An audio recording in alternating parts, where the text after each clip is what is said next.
As you guys might imagine, yeah, I got hurt. And, that happens, it seems like every state of power. Once in a while, I'll forget to shield, and, oh, the fun joy of losing all your troops. Never ceases to make you just kind of grinch your teeth ever so slightly, right? But, one of the things that I thought I'd go over is kind of show you what exactly the reports looked like, because I'm sure some of you are probably thinking, like, that is really ridiculous. You have cry baby level tiers, and yet you have tons and tons of troops. What are you complaining for? And I don't know, man. It seems like for the amount of time that you can invest into, like, different things into the game, right? What I just find surprising is just how far it comes. Now, obviously, is it like a total loss? Nah. Like, I'm going to get at least 10% of that back. So at 40%, I'm going to get that much back. Is it all of it? No. I mean, I could still conceivably get maybe some of it back. Maybe. But how much? I don't know. It depends on how many assists I get. But yeah, depending on whether that's like a stupid amount or not is really not all that big of a deal to me. At the end of the day, you don't shield and you are going to pay for it. It's just kind of the way it is. Of course, we've got Tundra. I do know that it is time to register for your Alliance Championship, so if you haven't already done that, probably ought to do that. Of course, I also had Bradley, which, as you can imagine, got a long ways to go for Bradley. But what I was going to say, most importantly here, right, is let's look at those actual reports. So, I got hit with a rally with 728,000 troops. Considering that he has, like, all of these maxed out, and then he's popping like 100 across in, like, lots of his pieces here, even with all of those advantages aside, they still got tier 6, 1700-ish percent. Seems to be kind of the norm as far as, like, anybody I've run across in most of these states.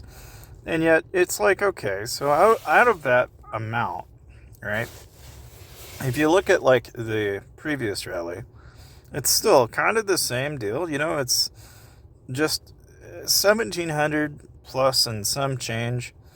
And it's usually under the same circumstances. Now, funny enough, there was a guy that came by and soloed, and that guy lost a fair bit. Like, he took a swing at the account, and I guess he must have not checked or something, because when he swung at it, yeah, it bounced back on him pretty hard. Like, it wasn't pretty. He lost like a whole 200k when he swung at it, so not exactly the type of person that I would expect to be bouncing around doing that kind of thing, but, to each their own, I guess. But that said, I noticed that it seems as though he was the first one to do this, and then he even, you would think, like, why, why would you, like, because, I mean, again, the interesting thing about it is he scouted me, like, twice, and then he proceeds to rally, and that's what his rally was able to achieve. Like, it is kind of interesting, because when you look at it from that perspective, it's like, I mean, basically, I got hit once, and then I got hit twice. And again, you get all the actual bonuses on top of that, so it's like there are some ways that I could have maybe made myself live just a little bit longer, right? But even with that in mind, it's just kind of interesting, in the difference, is between somebody that spends like a couple $1,000s and somebody that spends like tens of thousands of dollars. There's quite noticeably a difference in the amount of what they can actually achieve. Now, even though with that in mind, is it going to really stop you? No. I mean, I just pick up where I left off and back the way we go. Of course, as you guys probably all know, Labyrinth has been in full swing. So, of course, it's kind of nice in that you can pick up your extra loot, you can go in and grab your extra stuff, and you just keep on rolling. I mean, that's really about all you do. You go through, you challenge, you rinse, repeat, you can do quick formation if you don't want to waste your time doing anything in particular, and then you just go to the next chapter and rinse, repeat. And it's easy peasy.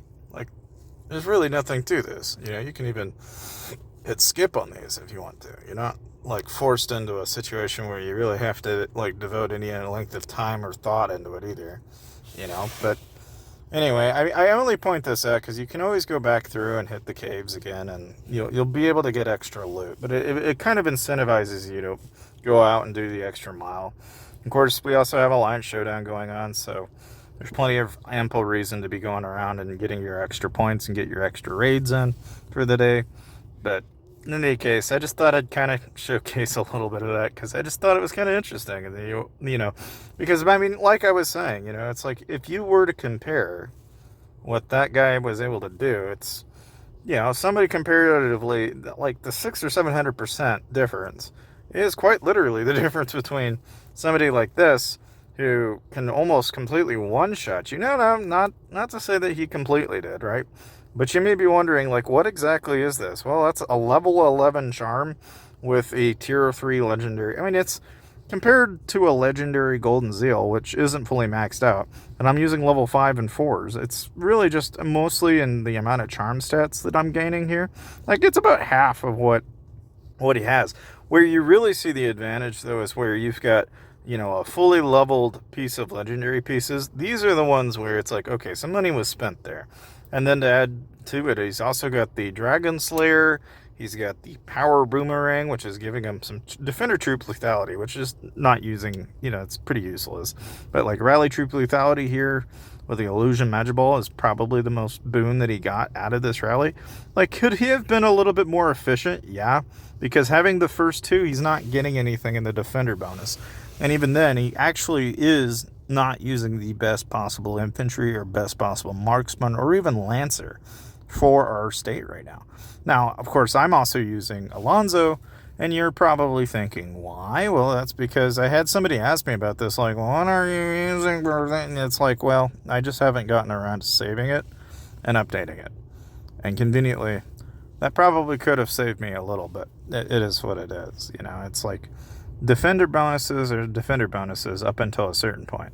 If it's like 2 generations behind, then it just really becomes more of a nag than it does become a benefit because you're losing almost 100 or 200% in that particular unit stat, which ain't worth it.